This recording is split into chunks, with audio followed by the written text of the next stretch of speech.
Hey everyone, welcome back to the channel. It's Kyle Troup here. And obviously a lot of you guys may know that I am a two-handed bowler. I've been a two-handed bowler my entire life.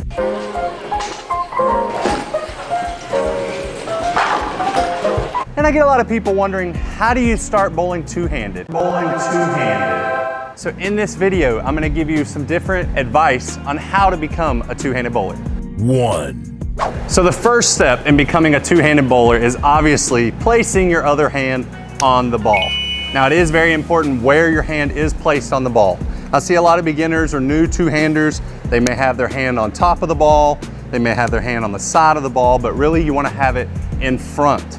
It does not have to look exactly like how my hands look here, but the reason why you wanna have the ball in the front is once it gets to swinging beside our body, I have a nice feel of control of the ball.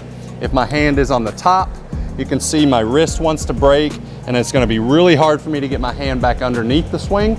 And if the hand's on the side, you're really not even gonna be able to control the ball. So you wanna have it in front of the ball, that way you have a nice feel and control of the swing.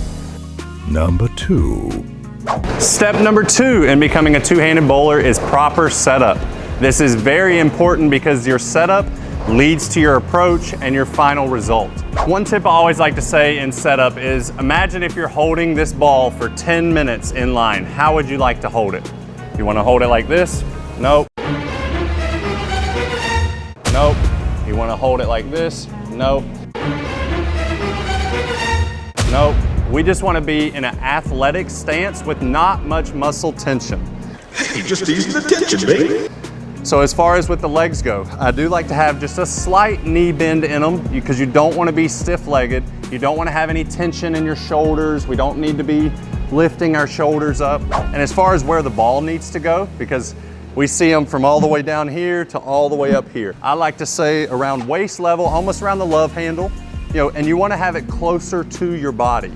The reason why we don't want it far out is, one, then when we go to pushing the ball, that's gonna wanna pull us forward. This is also very hard to repeat from shot to shot, and you're just wasting more energy than you need to. So proper setup is gonna be athletic stance, not much tension, the ball closer to your body, around waist level. And as you can see, we don't have to get super specific, but my arm has been at almost a 90-degree angle, but this is gonna be key to executing a good shot and having a great result. Number 3. Step number 3 in becoming a two-handed bowler is going to be having a proper approach. There is some common similarities between one-handed and two-handed bowling, and the fact that I would say most bowlers, especially two-handed, are 5-step approach. Now with alignment, you want to be pretty squared up to the lane. I do see a lot of two-handers, they get turned really far to the side because they want to open their hips up. No, however, that's just going to lead to a lot of extra moving motion that we don't need in the approach. All right, stop what you're doing, because I'm about to ruin the image and your style that you're used to. So being properly aligned with the lane, if you do want to open your hips up a little bit, just pull your right foot back just a tad. As you can see here, that's not pulled very far back at all. That opens up my hips naturally. Well, very natural. And then as far as the 5-step approach, it's pretty normal. 1, 2, the ball gets moving around 2, we're bending, 3, 4, 5, and we're finishing the approach. The important part about the 5-step approach for two-handed bowling is the tempo. You need to be a little bit slower in the first 2 steps and then exploding into the lane in steps 4 and 5, taking all that energy, putting it onto the lane and resulting in big, tasty strikes. Tasty, tasty.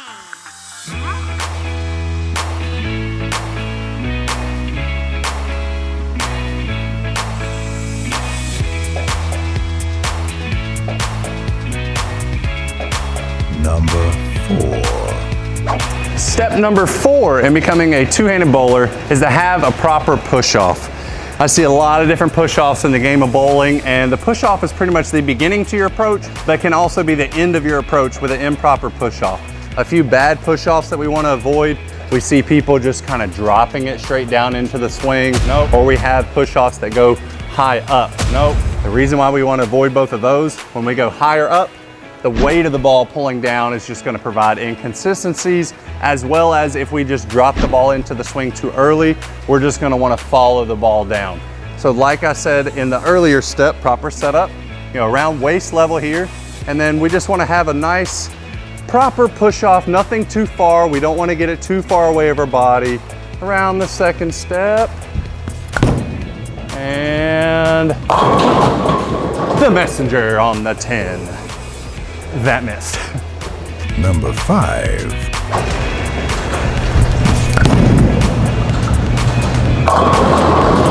This is step 5 to becoming a two-handed bowler.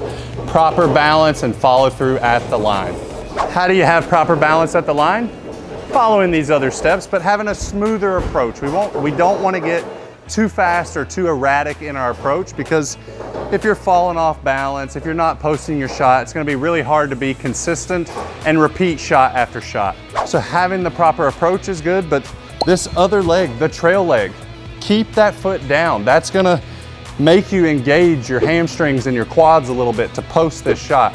And if you're posted up like this at the line, you're probably going to have a much proper repeatable follow through. Sorry, my legs are getting a little tired. As you can tell, I haven't been posting my shots enough. But yeah, proper balance, posting your shot and following through at the line will help you become one of the best two-handed bowlers.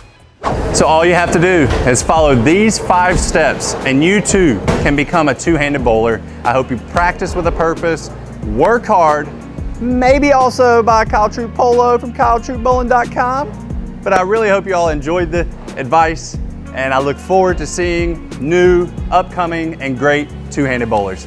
See ya.